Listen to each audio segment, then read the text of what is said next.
I've already tried to make this video 5 or 6 times, but I'm not satisfied with it because it's a difficult one. I'm trying to thread the needle here, and I probably did it, but I don't think that I've done it.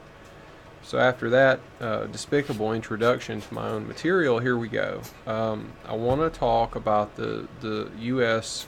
Strike in Syria that the Donald Trump administration has done.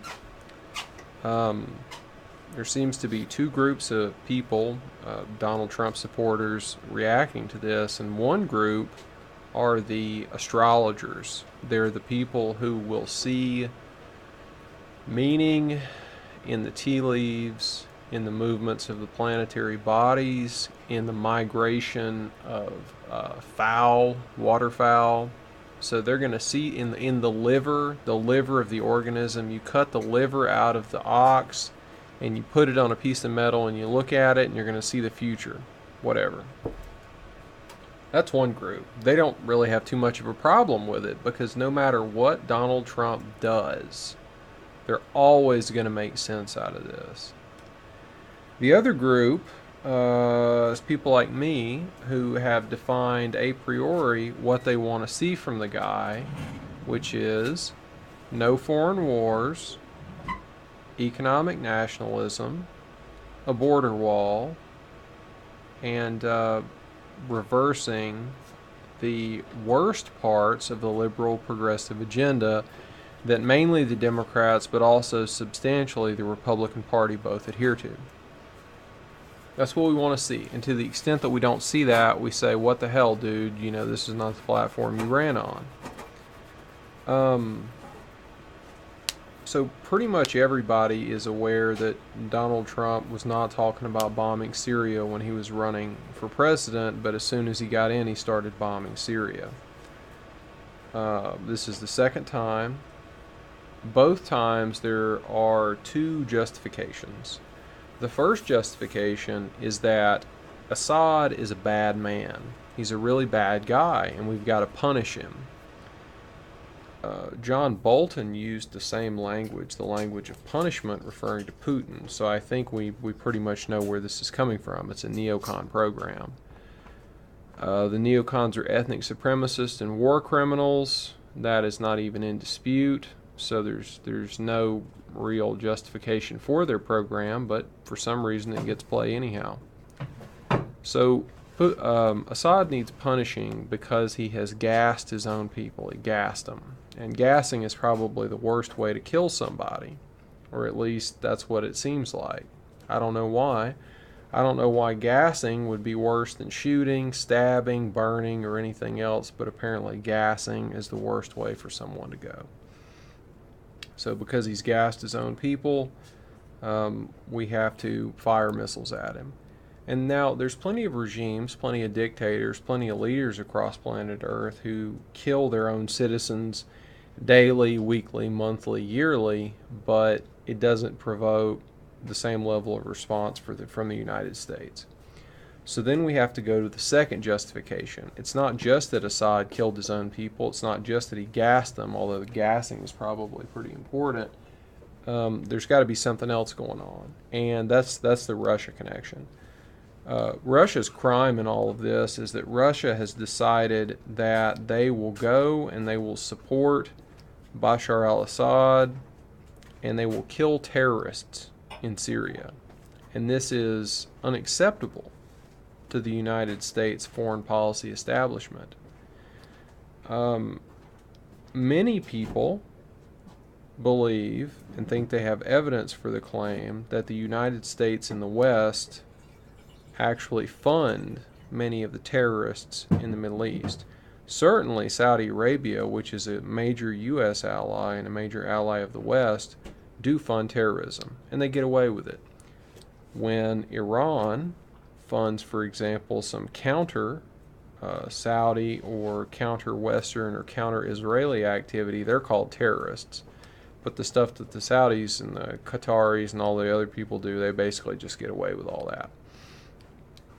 So the crime here is that Russia has decided to try to kill terrorists in Syria and prop up the Assad regime. That's unacceptable. So we, the United States, have got to bomb Syria in order to send a message to Russia. At this point, I'd like to bring in two people. One of them is Nicholas J. Fuentes, and the other one is Styx Hexenhammer, our good friend from Rutland, Vermont. Both of these guys are apologists for this kind of activity because the bombing activity, the Syrian bombing, because even though they say that they're not really in favor of the bombing per se, they believe in realpolitik, and they believe in the necessity of our president, Donald Trump, and the United States to show that they're strong and to stand up to Russia. Both of them, I think, kind of envision this neo-Cold War in which the United States and Russia are in a zero-sum game. They're at loggerheads. They're both trying to control the world for their own benefit, and only one can, like Highlander, there can be only one. As my good Russian friend once said to everyone's general amusement, there can be only one, like from Highlander. So, there's a couple problems with the idea that Donald Trump has to bomb Syria in order to push the Russians back down. The main problem is that the Russians simply are not strong enough to have world domination. They pretty much have their plate full dealing with their own domestic problems. They've got demographic issues like trying to get Russian women to have babies, and the alcoholism and the high smoking rates of the men, which kill them off, I think, by the time they're about 54 or 58. That's a problem. When I was in Russia, there were a lot of 60 and 70-year-old Russian women. Didn't really see that many Russian men the same age. You feel me? You get where I'm going here? Those guys are dead because they drank themselves or smoked themselves into an early grave. So Russia has serious problems trying to deal with issues like that. They've got to exert influence in their major sphere, which is the Central Asian states. Even though they're sparsely populated, they have a lot of important natural resources, and they've got Russian populations anywhere from 10 to 15% in each of those areas. So they have to deal with that. They got to deal with the Ukraine, this complete mess that the Obama administration and Clinton and Victoria Nuland have done, turning the high IQ, capable population of the Ukraine into a third world country, basically. Russia has to go in and try to pick up the pieces with regards to that. And then on top of all this they already got to deal with, they've got the United States and Israel creating terrorist problems in the Middle East. So Russia did the right thing. They try to help Assad, try to prop him up, kill the terrorist, and then they've got Donald Trump, shooting missiles at him, or shooting missiles at Syria for the benefit of the Russians to try to get them not to help out. These guys have said that it is Styx Hexenhammer and Nicholas Fuentes have both basically said that it's justified for Donald Trump to do this kind of stuff to the extent that it creates space for the United States and him to operate in the international arena. But I have to ask you, if Donald Trump ran on a platform like I was talking about earlier that he has essentially failed to implement, why do we want Donald Trump to have more space to operate? To what end is he operating? It doesn't seem like he's serving the interest of his constituency, the American public, or the campaign promises that he made. So when is it going to happen, right? Is it going to be like the last 2 months of his first term? He's just going to accomplish all this stuff? Is that what we're building towards? Doesn't really look like it. The United States in general does not seem to have operated foreign or domestically in the interest of its citizens for decades, if not since the end of World War II or even before that. So I'm not really sure that I want the United States to be stronger in the international arena. I'm not really sure that the so-called national interest of the United States is actually the national interest, and to the extent that it becomes more powerful or more capable, I don't even think that's a good idea.